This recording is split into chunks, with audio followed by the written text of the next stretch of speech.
கிருஷ்ணகிரி தேசிய நெடுஞ்சாலையில் ஒப்பந்த அடிப்படையில் வேலை பார்த்து வரும் பணியாளர்கள் மற்றும் லாரி வாடகை பாக்கி ரூபாய் 80 லட்சத்தினை பெற்றுத்தர வேண்டி மாவட்ட காவல் கண்காணிப்பாளருடன் நாம் தமிழர் கட்சியின் மாவட்ட ஒருங்கிணைப்பாளருடன் பாதிக்கப்பட்டவர்கள் புகார் மனுவினை கொடுத்தனர். அகமதாபாத்தை தலைமையிடமாக கொண்டு இயங்கி வரும் தனியார் நிறுவனமான மண்டோலோ கார்லோ இந்த நிறுவனம் கிருஷ்ணகிரி சென்னை தேசிய நெடுஞ்சாலை பணியினை செய்து வருகின்றது. இப்பணியில் பெங்களூர் பகுதியை சேர்ந்த பணியாளர்கள் கடந்த பல ஆண்டுகளுக்கு வேலை பார்த்து வந்துள்ளனர்.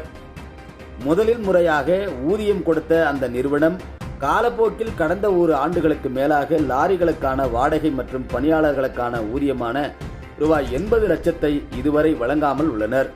வேலை செய்வதற்கான ஊதியத்தை கேட்டால் கொலை மிரட்டல், அடியாட்களை கொண்டு கொலை மிரட்டல் விட்டு வருவதும் தொழிலாளர்கள் மிகவும் பெரும் பாதிப்புக்குள்ளாகியதோடு லாரிகளுக்கு கட்ட வேண்டிய இஎம்ஐ பணம் கூட கட்ட முடியாமல் தவித்து வருகின்றனர். இந்த நிலையில் தேசிய நெடுஞ்சாலை பணிகளில் ஈடுபட்டு வரும் பணியாளர்கள் நாம் தமிழர் கட்சியின் கிருஷ்ணகிரி மாவட்ட பொறுப்பாளர் கார்த்திக் சீனிவாசன் தலைமையில் கிருஷ்ணகிரி மாவட்ட கண்காணிப்பாளர் தங்கதுரை அவர்களை நேரில் சந்தித்து புகார் மனுவினை கொடுத்தனர்.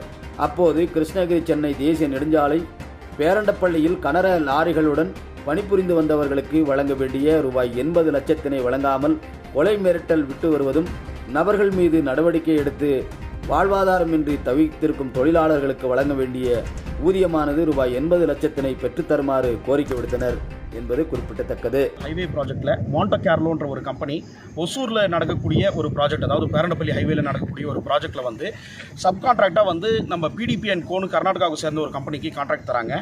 இவங்க வந்து ஒரு 2-3 பில்லிங் சுமூகமாக பண்ணி தராங்க. பிற்பாடு வந்து பார்த்தீங்கன்னா இப்போ ஒரு 80 லட்ச ரூபா பேமெண்ட் பெண்டிங் இருக்குது. இப்போ ஒரு 7-8 மாதமாகவே வந்து இவங்க இந்த பேமெண்ட்டை தராமல், உங்களுக்கு அந்த பேமெண்ட் வேணும்னா ஹெட் ஆஃபீஸில் போய் வாங்கிக்கோங்க அகமதாபாத்தில் அப்படின்ற மாதிரி வந்து சொல்கிறாங்க. லோக்கலில் யாருக்குமே இவங்க அந்த கான்ட்ராக்ட் தரது கிடையாது. இப்போ இவங்க அங்கே ஹெட் ஆஃபீஸ்க்கு போனாலுமே அங்கே வந்து இவங்களை வந்து கொலை மிரட்டல் பண்ணி வெளியே அனுப்பி விடுறாங்க. இங்கே லோக்கலில் வந்து இவங்க பேமெண்ட் வாங்கணும்னு போனாலும் இங்கே அடிக்கடி பண்ணுறதுக்கு வராங்க. அதனால் இன்றைக்கி நாங்கள் எஸ்பி ஆஃபீஸ்க்கு இந்த ஒரு விஷயமா கிஷோர்ன்றவர் சிபிஎம் இவர் தான் வந்து பில்லெல்லாம் ஜென்ரேட் பண்ணியிருக்கவர். எல்லா ஆதாரமும் நம்மகிட்ட இருக்குது. இந்த ஆதாரத்தோடு நம்ம வந்து எஸ்பி ஆஃபீஸில் வந்து கம்ப்ளைண்ட் கொடுக்க வந்திருக்கோம். எத்தனை வருஷமாக ஒர்க் பண்ணுறாங்கன்னா எவ்வளோ மாதமாக? இவங்க கிட்டத்தட்ட போன வருஷம் ஏப்ரல்லேருந்து ஒர்க் பண்ணுறாங்க ஐயா. இப்போ வந்து இவங்க பண்ணதுக்கப்புறம் என்ன ஆகுதுன்னு பார்த்தீங்கன்னா, இப்போ கரண்ட்டாக கடைசியாக 11வது மாதத்துலேருந்து இவங்க இப்போ ஒர்க்கை ஸ்டாப் பண்ணிட்டாங்க. இந்த ஒர்க் ஸ்டாப் பண்ணதுலேருந்து இந்த பேமெண்ட் பெண்டிங்கில் நிற்கிது.